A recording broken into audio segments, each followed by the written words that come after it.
What's a new trend that's doing a lot damage that people don't realize? Story 1.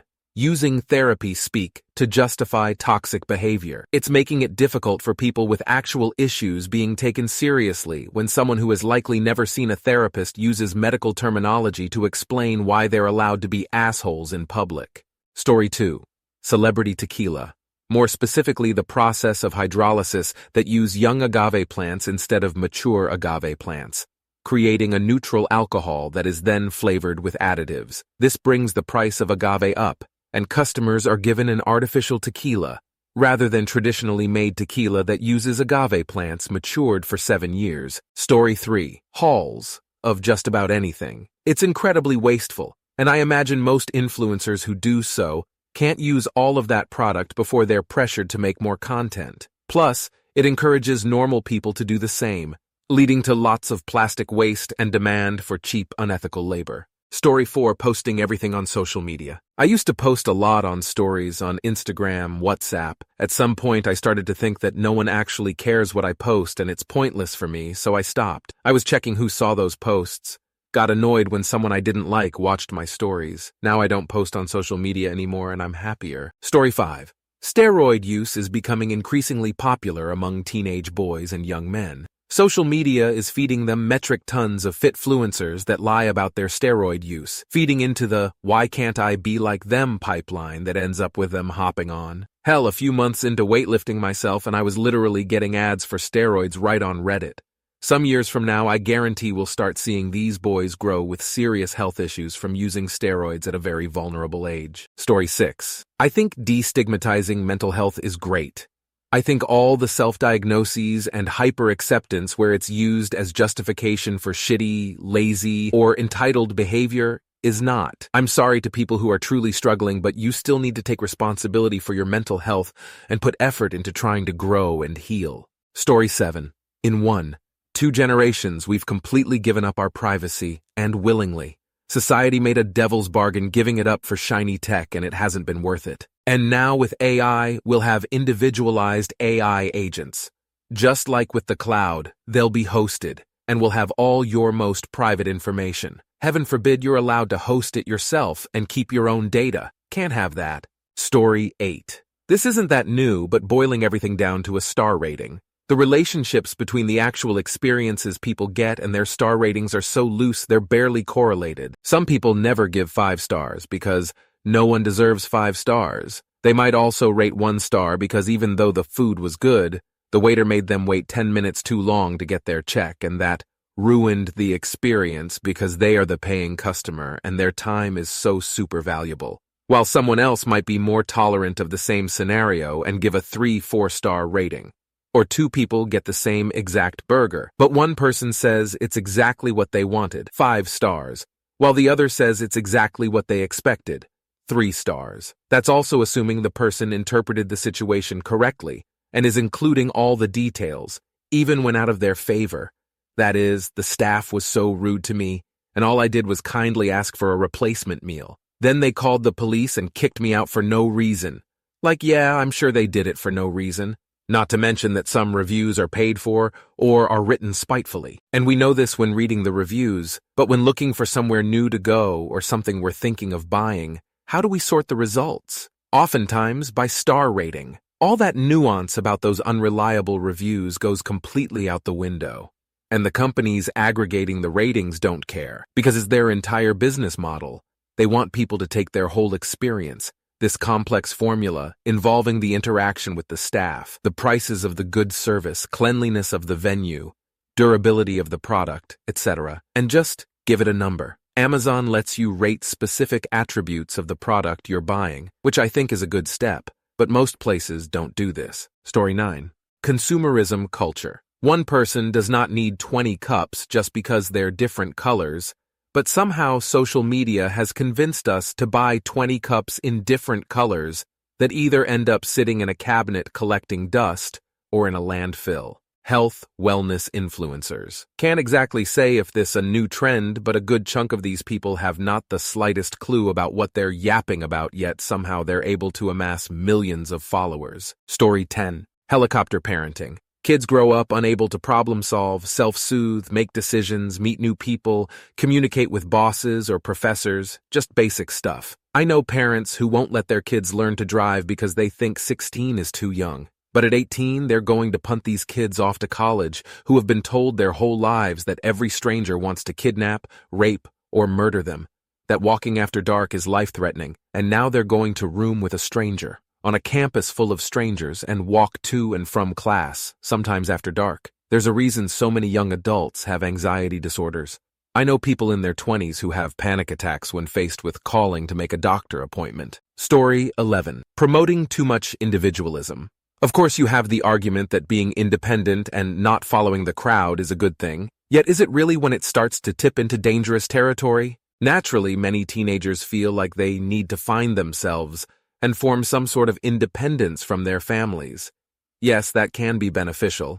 However, nowadays I think individualism is becoming too prominent in the West. With the promotion of individualism, I believe that we've lost some sense of community as a result. I'm not saying that we should all have some sort of hive mind, but that we should express our individuality in ways that don't correlate to drifting, isolating yourself from your respective communities.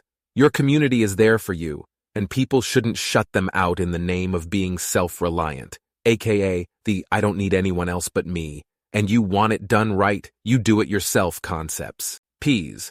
I understand that everyone has their own reasons and unique situations, but as an overall trend in specific, these are my opinions. Moreover, I'm more than willing to hear other perspectives and improve my own understanding of this topic. Story 12. The Botox filler trend for younger women. It's already a lot to deal with, self-imagine growing up with social media, but I can't imagine being younger right now with also the easy access to fillers and Botox. It seems to revolve around this concept of maintain your youth, but honestly, it just makes younger women look like the older women who use it to look younger, if that makes any sense. Now these young teenagers to 20-year-olds look like 40 to 50-year-olds trying to look 30. Story 13. Self-diagnosis. So many people have some ailment today that they heard about in TikTok or whatever, or looked it up on Google yet with no evidence or professional diagnosis, just their poorly affirmed correlation observation. You need a test to identify an allergy, a psychologist to identify a disorder, or a nutritionist to sculpt a diet. Some of these folks then go on to self-medicate or restrict, alter their behavior in ill-conceived ways when they haven't properly identified the cause of their illness or disorder. Much more complex topic, but something that is not being talked about enough in certain societies. Story 14. The rise of awareness over mental health and therapy has convinced some that every single problem and stressor in life needs to be confronted and analyzed. While it is a good idea in theory, it's just not possible in practice. Everyone's past and present will be littered with mistakes and problems. It's just not possible to dedicate the time or effort to confront each and one of them. It can backfire and cause even more anxiety or feelings of helplessness. It may give a false sense of strength or bravery for facing your issue, when in fact it is making you weaker and more sensitive. This is especially true when dealing with issues and stress, which are commonly shared among many. Your constant armchair therapy can also make you insufferable to be around. Ignoring things, suppressing negative thoughts, emotions, or sometimes just not giving a fuck are essential tools and skills in maintaining your mental health. Story 15. Pretty much all of these comments boil down to social media. Social media has fucked up everything from self-image to dating to even political elections. It absolutely hamstrung the internet, changed the way we shop, and will eventually lead to the total unusability of the internet. We already live in a world where most of the information you seek online is either AI-generated written content, social media content posted by users, Reddit, which will be mostly bots soon, or content creator content, which will become even more corporate as time goes on, where a content creator is either making big bucks creating algorithm trash, or is making YouTube videos functionally for free while attempting to get monetized. People are worried about ChatGPT. Don't get me wrong, I am too. But the internet as a whole is going to be pretty much a ChatGPT-powered search engine leading to ChatGPT-powered user experiences very soon. To the point you will basically only visit places you know by address, specific stores you want to visit, etc. And if you do continue to just browse the internet, Purchases and attention will be funneled into seemingly independent stores selling the same products from the same manufacturers under different brands and advertising. And if you think this is shocking, you should know this is basically 90% of Amazon's current revenue today. You may think this will be cool shit like Wikipedia or whatever, but I've been buying hundreds of millions of dollars worth of traffic per year, every year, for the last 15 years. The truth is that the people who pay most for your attention don't want to better your life. They just want to sell you or scam you. Because good products and good companies don't typically give away 150% of day one purchase value to get a new customer. Only trash companies selling trash or clickbait, rage bait advertisers selling clicks to dick pills and other non-Google friendly advertisers do this. So yeah, if you're a millennial like me, you lived through the golden age of the internet.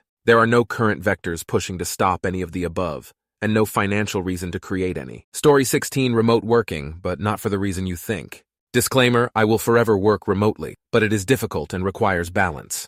The problem is that it's very difficult for our brains to parse what the difference is between workplace and home. This can lead to a lot of accidental allocation of time to one or the other, not working well because you are at home or not being off work because your bedroom is your office. Story 17. A lot of tourism experiences where people are putting themselves in danger for clout. There's people who will go to the Paris catacombs and then go on unofficial tours, or will try to explore beyond where the public is allowed to go. They're not blocking those sections off for shits and giggles. They're blocking them off because you can get lost and or die going down those routes. Then there's also the tourism around Pripyat that really kicked up when that Chernobyl series released. It's cool to visit and everything, but for the love of fuck, stop touching shit. The background radiation is not much higher than normal background radiation, but the solid stuff like stuffed animals and shoes and shit like that is still radioactive. Do not touch it.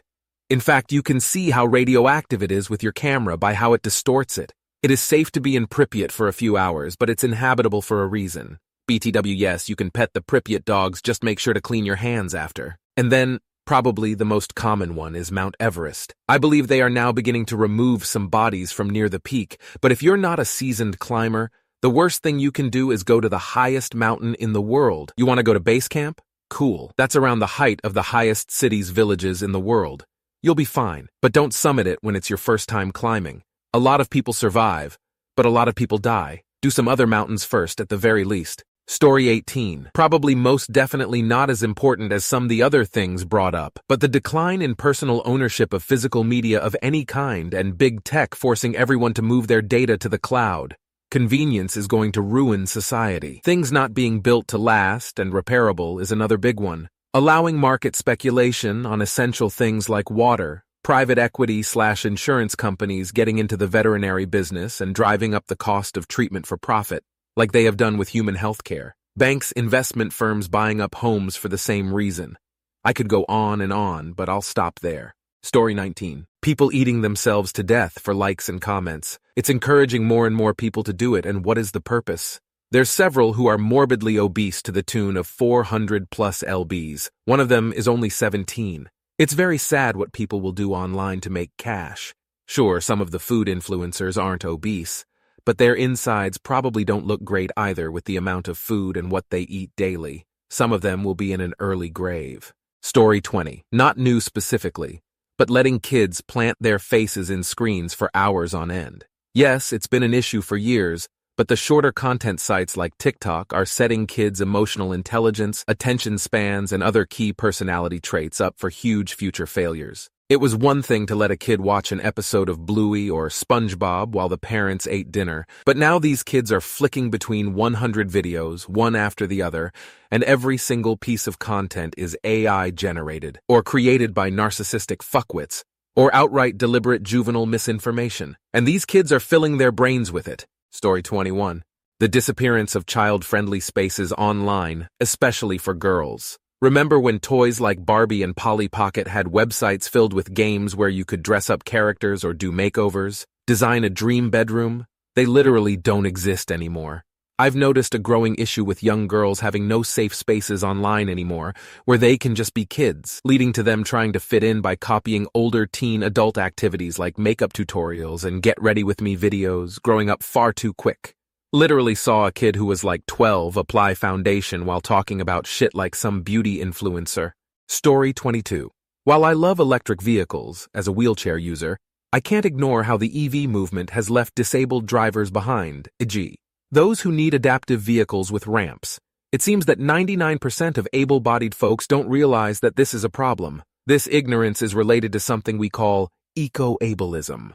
This problem happens in two ways. One is that most EV charging stations are not adequately sized, in terms of width, for vehicles that have ramps or those who need extra space to take out and assemble their wheelchairs.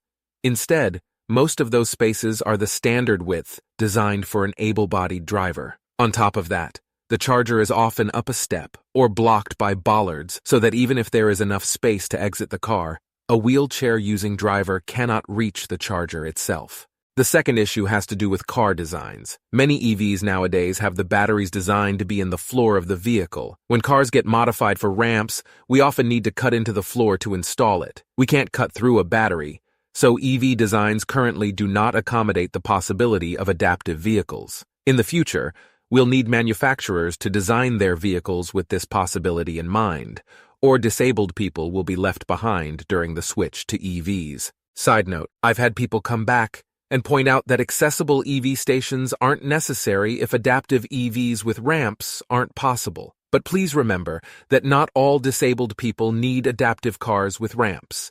They may just need the extra width to assemble a wheelchair, walker, etc., and access to the charger itself. Not to mention, if adaptive EVs with ramps do become a thing in the future, we want to have the infrastructure prepared for that, rather than doing it after the fact, which ends up being more costly in the long term. Story 23. The rush to classify all the little hurts that come upon us in life as some kind of trauma, and the twinned drive encouragement to actively treat ourselves as the axis upon everything else in our worlds rotates. That is, things don't so much happen to us as they are inflicted on us. One eye-opening thing for me was a fairly recent look at teaching teens cognitive behavior therapy, CBT, skills, with the surprising conclusion that the teens taught these skills had significantly worse mental health outcomes over the year or so of the study than the control group. I am still inclined to think that some level of CBT-esque skills are appropriate things for adults to be taught, but it's probably better to just let teenagers who are living normal lives absent serious traumatic events experience their pain-in-the-ass heightened emotions without interrogating them over much. I also think that learned skills like mindfulness meditation, which serve to quiet feedback loops in the brain and accept the world and ourselves, may be a better general mental health prophylactic than anything that involves actively guiding our thoughts. I think we need to take our emotions seriously, but the current popular thinking seems to be that emotional discomfort, especially feelings of anxiety, are inherently bad and inherently concrete, when they are almost always at least useful and always constructs from our minds. I'm in my mid-30s. I'm not an all-knowing sage, but one of the things I'm most certain of in this world is that existing beyond our comfort zones at least once or twice a week is the way that almost all human beings can best keep our chemical emotional responses in harmony with whatever our fundamental selves are. And I think much, if not most, of our current mental health discourse works to teach people the opposite.